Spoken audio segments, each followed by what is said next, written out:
JSC का result अभी तक नहीं आया है और उसको लेकर के बहुत सारे कैंडिडेट्स के यहाँ पर क्वेश्चंस हैं कि रिजल्ट कब तक आएगा। 2-3 इंपॉर्टेंट सवालों को मैं यहाँ पर एड्रेस कर देती हूँ, क्योंकि जेएससी का जो रिजल्ट है वो रिजल्ट आने के बाद आपका काम खत्म नहीं होता है। एक इम्पॉर्टेंट काम और फेज जो बचा है सिलेक्शन लेने के लिए वो है टाइपिंग टेस्ट।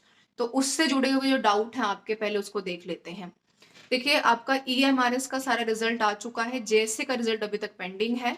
उम्मीद है कि जब ये वीडियो आपको मिलेगी तो आने वाले 1 से 2 दिन में यहाँ पर आपको जो रिजल्ट है वो भी अनाउंस कर दिया जाएगा। हालांकि ऑफिशियली बिल्कुल जैसे रिजल्ट्स आते हैं तो उसके बारे में जानकारी मैं दूंगी आपको बिल्कुल।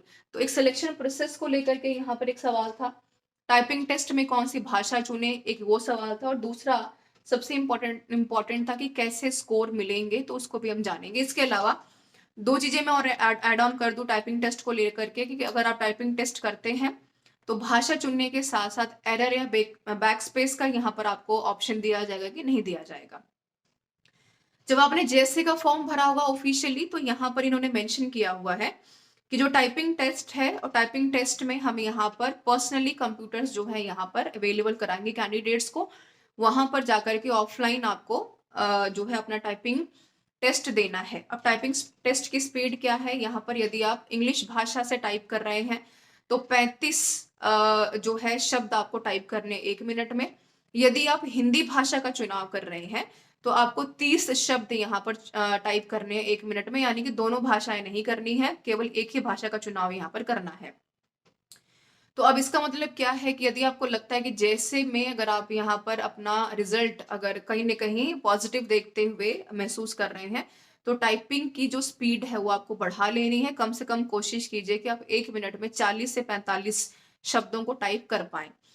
एरर और यहाँ पर बैक स्पेस की बात कर लेती हूँ, तो केवीएस में जो जेएसए का पेपर हुआ था वहां पर बैक स्पेस करने का, यानी कि यदि आप कुछ लिखते हैं, कुछ गलत टाइप हो गया है, तो उसको आप बैक स्पेस करके मिटा नहीं सकते। जितनी गलतियां आप करेंगे उतने नंबर आपके कटेंगे।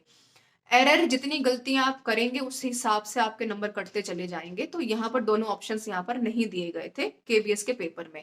अब यहाँ पर जेएससी का क्या प्रोटोकॉल होगा वो देखने वाली बात होगी। अभी यहाँ पर स्कोर कितने चाहिए आपको, इन्होंने यहाँ पर लिखा भी है, अगर आपने नोटिफिकेशन पढ़ा होगा, जो यहाँ पर इन्होंने ऑब्जेक्टिव टाइप का पूरा अपना पेपर पैटर्न मेंशन किया था, वहां पर लिखा है कि स्टेज 2 में typing test will be assessed on PC personal computer only, और लिखा है कि 50 जो मार्क्स हैं, पासिंग मार्क्स हैं, शेल बी जो है यहाँ पर अवेल कराए जाएंगे, यानी कि 50 नंबर का यहाँ पर आपका टाइपिंग स्पीड होगा और उसमें कम से कम 20 नंबर लेने आपके लिए अनिवार्य होंगे। यदि आप उससे कम नंबर ले आते हैं तो आप बाहर हो जाएंगे। 20 नंबर आपका क्वालिफाइंग इन द नेचर है, यानी 20 नंबर मस्ट है 50 में से। और कितने गुना कैंडिडेट्स को बुलाएंगे, तो 1:3 इन्होंने मेंशन किया है। ये कह रहे हैं कि जितने भी हमारी वैकेंसीज थी, 750 से ज्यादा वैकेंसी हैं, और 3 गुना कैंडिडेट्स को देख लें तो 7-21, यानी कि आप मान के चलें कि 2200 के आसपास कैंडिडेट्स को यहाँ पर कॉल करने की बात इन्होंने कही है। तो ये चीजें आप ध्यान में रख सकते हैं। तो this is all about this session everyone. उम्मीद करती हूँ कि इस वीडियो में सारे आपके डाउट्स, क्वेश्चन सब समाप्त हो गए होंगे।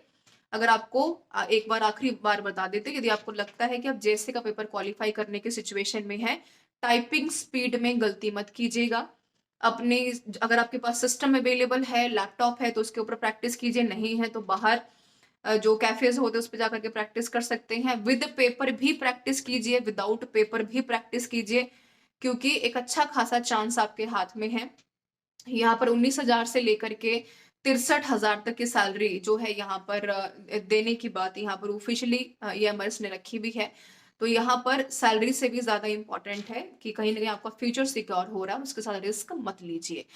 मैं थी Sonia Singh, beat the competition पे। बाकी प्रिपरेशन के लिए बने रहिए। Thank you so much everyone for being with me.